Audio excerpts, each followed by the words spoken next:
முதலில் புதிய அமைச்சர்களாக பொறுப்பேற்றக்கூடிய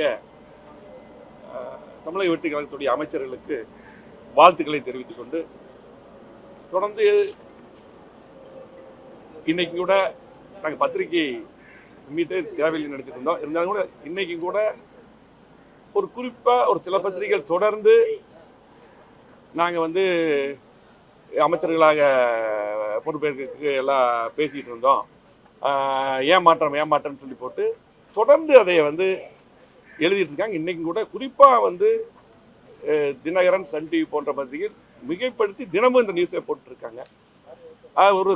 இன்னும் சில பத்திரிகைகள்லாம் இதுக்கு முன்னாடி அதிகமாக ப்ரெஸ்மீட் பண்ண எங்களது அமைப்பு செயலாளர் அருமையண்ணன் சி.வி. சண்முகன் அவர்களோ, நான் பேசும் பொழுதோ ஏதாவது ஒரு முறையாவது நாங்கள் இப்படி அமைச்சர்களாக உள்ள போன்னு சொல்லலை ஒன்று. அதே போல் ஒரு 3 நாளைக்கு முன்னாடி தாவக தரப்பில் ப்ரெஸ் மீட் பண்ணும்போதும் அவங்க அமைச்சர்களாக எங்களுக்கு கேட்கலன்னு சொல்லி அவங்களும் விளக்கமாக சொல்லியிருந்தாங்க. ஆனால் ஒரு சில பேர் இது எங்களுக்கு ஒரு கெட்ட பேர் உண்டு பண்ணுவதற்காக இது தொடர்ந்துட்டு இருக்காங்க. எங்களை பொறுத்தளவுக்கு தமிழக வெற்றி கழகம் இன்றைக்கு மக்கள் அந்த கட்சிக்கு ஆதரவு கொடுத்துருக்காங்க.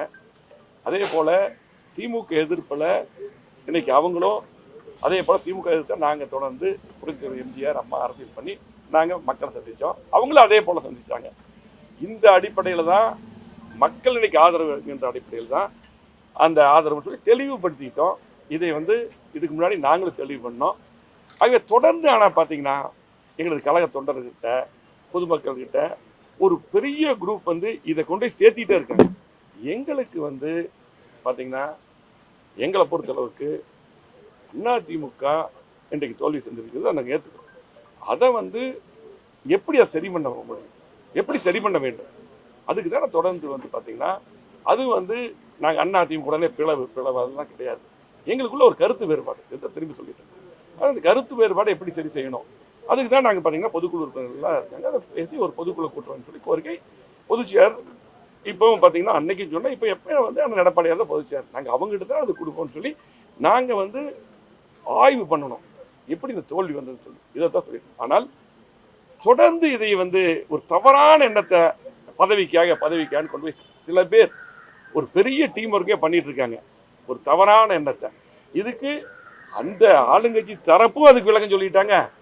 அதே போல் பார்த்தீங்கன்னா நாங்களும் அதை பற்றி இதுவரையிலும் நாங்கள் இதை பற்றி பேச முடியல.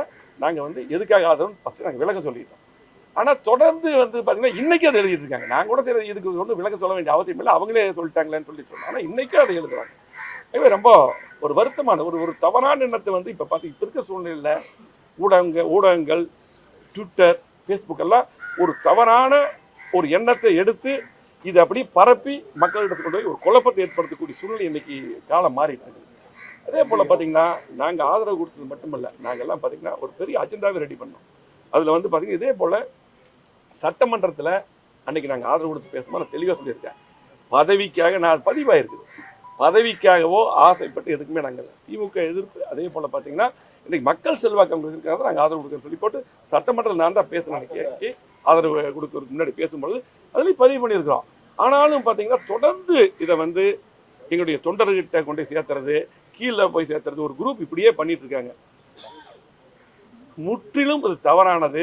அது மட்டுமல்ல, ஒரு செய்தியை ஊடகங்களோ, அன்பான வேண்டுகோள் பத்திரிகைகளோ ஒரு சரியான செய்தியை கொண்டு போய் சேர்த்துங்க.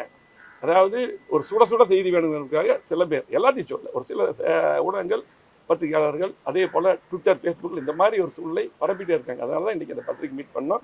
அதே போல் பார்த்திங்கன்னா நாங்கள் மிகப்பெரிய கோரிக்கை இன்றைக்கி முதலமைச்சர் இங்கே வரும்போதும் அது நாங்கள் பேசணும். கோரிக்கை நாங்கள் ஒரு புக்லெட் மாதிரியே ரெடி பண்ணி அன்றைக்கி சொன்னோம். நான் சட்டமன்றத்தில் அன்றைக்கி பேசும்போது சொன்னேன் அம்மாவுடைய திட்டங்கள் தொடரணும். குறிப்பாக பார்த்திங்கன்னா அம்மா உணவகம், தாலிக்கு தங்கம், அம்மா மினி கிளினிக், அம்மா குடிநீர், குடிமராமத்து திட்டம், அதே போல் பார்த்தீங்கன்னா கலகாட்சியில் 7.5% நாங்கள் கொண்டு வந்தோம். அதை 10% உயர்த்த வேண்டும். 125 நாள் பார்த்தீங்கன்னா இன்றைக்கு 100 நாள் வேலை திட்டத்தை அதை 150 நாளாக வைக்கணும். இப்படி பல்வேறு ஒரு புக்லெட்டே ரெடி பண்ணி இதெல்லாம் அந்த ஆதரவுக்கு அந்த இதெல்லாம் நாங்கள் ஒன்று ரெடி பண்ணியிருக்கோம், இதெல்லாம் நீங்கள் பண்ணணும், இந்த திட்டங்கள்லாம் மக்களுக்கு தரோம்னு சொல்லி போட்டு மக்களும் முக்கியம். அதே போல் பார்த்தீங்கன்னா இன்றைக்கு வந்து நாங்கள் எங்கள் பின்னாடி வந்து திமுக எதிர்ப்பு முக்கியம். இப்படி அரசியல் அவங்க பண்ணி வந்தங்காட்டி தான் 2 பேரும் ஒரே கோர்ட்டில் வந்தங்காட்டி தான் நாங்கள் அந்த ஆதரவு கொடுத்தோம். அதே போல் பார்த்தீங்கன்னா எங்களை பொறுத்தளவுக்கு அதே போல் சில பேர் என்ன பண்ணுறாங்க, நாங்கள் கட்சி ஆஃபீஸ் பிடிக்க போகிறோன்னு சொல்லி சில ஊடகங்கள் ஃப்ளாஷ் நியூஸ் போடுறீங்க. தெளிவாக அன்றைக்கி சிவி சண்முகம் பேசும்போது சொன்னார், நாங்கள் சொன்னோம் அந்த மாதிரி எண்ணமெல்லாம் எங்களுக்கு கிடையாது. எங்களை பொறுத்தளவுக்கு நாங்கள் இதுவரையிலும் இன்னைக்கு எல்லாம் நான் பேசும்போது சரி, எங்களது அமைப்பு செயலாளர் அண்ணன் பேசும்போது சரி, நாங்கள் எங்களை பொறுத்தளவுக்கு இன்னைக்கு பொதுச் செயலாளர் அண்ணன் எடப்பாடியார் தான், அவர்கிட்ட தான் அந்த பொதுக்குழு கூட்டம் கோரிக்கை கொடுக்குறோம்.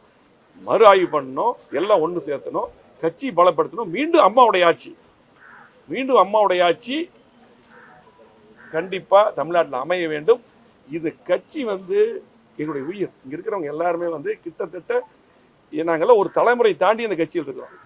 புரட்சித் எம்ஜிஆர் கட்சி ஆரம்பிக்கும் போது இருந்து எங்களுடைய தந்தை எல்லாம் விஜயபாஸ்கரன் தந்தை, தங்கமணி தந்தை, சிவி சண்முகனுடைய தந்தை, எல்லாரும் இங்கே இருக்கிறவங்க எல்லாமே ஆரம்பத்திலிருந்து இந்த கட்சிக்காக இருந்தவங்க. கட்சி வந்து எங்கள் உயிர் மூச்சு. ஆகவே ஒரு தவறான கருத்துக்களை திரும்ப பதவிக்காக தயவுசெய்து இனியாவது எழுதாதீங்க. அதாவது யார் பதவி கொடுக்கணும் அவங்களும் தெளிவுபடுத்தி பேட்டியே கொடுத்து சொல்லிட்டாங்க 3 நாளைக்கு முன்னாடி. அதாவது நேற்று அமைச்சராக போடுறாங்க, அதுக்கு முன்னாடியே 2 நாளைக்கு முன்னாடி சொல்லிட்டாங்க. அவங்க வந்து அப்படி எதிர்பார்த்து வரல, எங்களுக்கு மக்கள் ஆதரவுக்கு அந்த அடிப்படையில் தான் வர்றாங்கன்னு சொல்லி போட்டாகவே இப்படி வந்து பார்த்தீங்கன்னா ஒரு பல கோரிக்கைகள்.